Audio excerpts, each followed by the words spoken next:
Hello my dear friends. आज आपकी life बहुत ही अच्छी है ना। लेकिन कभी कभी क्या ऐसा होता है कि लगता है कि कोई प्रॉब्लम आ गई, कोई सिचुएशन ऐसी आ गई है जिसमें मन की स्थिति हिल जाती है ना, होता है ना। तो माय डियर फ्रेंड्स, हर समय कैसे स्टेबल रहने की कोशिश की जाए, कैसे खुद को शांत रखा जाए, उसके लिए सबसे पहले तो आपको अपने ऊपर ही वर्क करना है। हर एक दिन आपको 1 घंटा अपने लिए निकालना है। उस 1 घंटे में क्या करना है, आपको सुबह उठ के एक ब्यूटीफुल स्माइल के साथ ईश्वर को धन्यवाद करना है आज के इस दिन के लिए। और आपको डीप ब्रीदिंग करनी है, लंबी गहरी लीजिए, सांसें लीजिए, 10 मिनट कीजिए। उसके बाद अनुलोम विलोम प्राणायाम कर सकते हैं, आप कपालभाति और भस्त्रिका कर सकते हैं। अगर आपको नहीं आता है तो यूट्यूब से भी सीख सकते हैं। कुछ देर बाहर टहलिए, और बाहर टहलने नहीं जा सकते तो छत पर जाइए, छत पर नहीं जा सकते तो अपनी बालकनी या खिड़की से ही ईश्वर का देखते हुए, बाहर की ओर देखते हुए उसको ग्रैटिट्यूड दीजिए कि जो चीज़ें आपके पास है उसके लिए उनका धन्यवाद कीजिएगा। और फिर इसके बाद आप अफर्मेशन लीजिए। अपने माइंड को भी फ्रेश रखना है, हेल्दी रखना है, तो अच्छी अच्छी अफर्मेशन उसे सिखाइए जैसे हम बच्चे को सिखाते हैं। अच्छी अच्छी अफर्मेशन बोलिए जो आप अपनी ज़िंदगी में चाहते हैं। ग्रैटिट्यूड जर्नल बनाइए जिसमें हम ग्रैटिट्यूड लिख सकते हैं।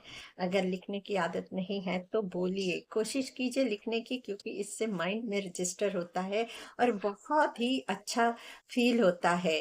अच्छी अच्छी बुक्स पढ़ने की आदत डालिए। आपकी जो इच्छा है, जो लाइफ पर्पस है, उसे खुलकर जिए, उसके लिए काम कीजिए। 10 मिनट डेली अपने आप को दीजिए।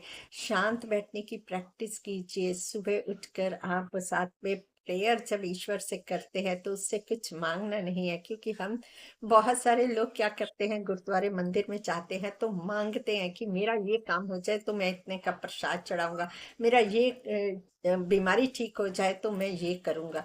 तो ये तो मांगना हो गया। ईश्वर ने कभी किसी को कोई बीमारी नहीं दी है, ये हमारी सोच की वजह से ही है। तो माय डियर फ्रेंड्स, अगर आप प्रेयर करते हैं तो प्रेयर को भी अ, उस हिसाब से करना है कि जैसे हम ग्रैटिट्यूड देते हैं कि मेरे पास ये भी है, ये भी है। भले ही आपके पास वो चीज़ें नहीं है, उसके लिए भी आप शुक्राना करना शुरू कर दीजिए एडवांस में ही, तो वो होने लगेगी। और जो काम आप चाहते हैं उसे मांगिए मत, उसके लिए ईश्वर से प्रार्थना कीजिए कि मुझे शक्ति दो, मैं ये करने जा रहा हूँ, मुझे हिम्मत दीजिए, मुझे रास्ता दिखाइए इस काम को करने के लिए, मैं इस काम को अपना पूरा 100% दे जाऊं।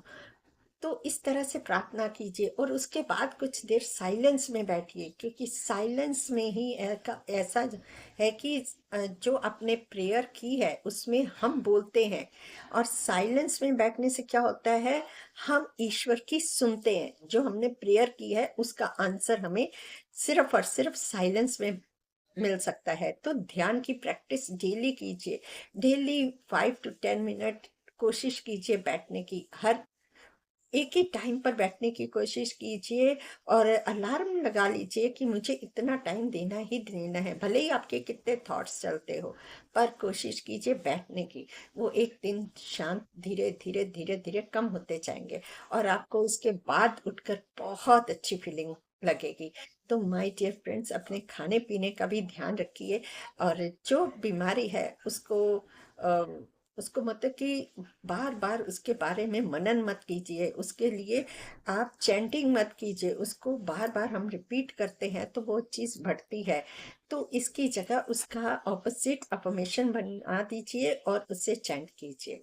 सो अपना अपना रखिए ध्यान, खुश रहिए, मुस्कुराते रहिए। My beautiful family, I bless you, I bless you, I bless you all. Thank you, thank you, thank you so much my dear family. I love you all, I love you.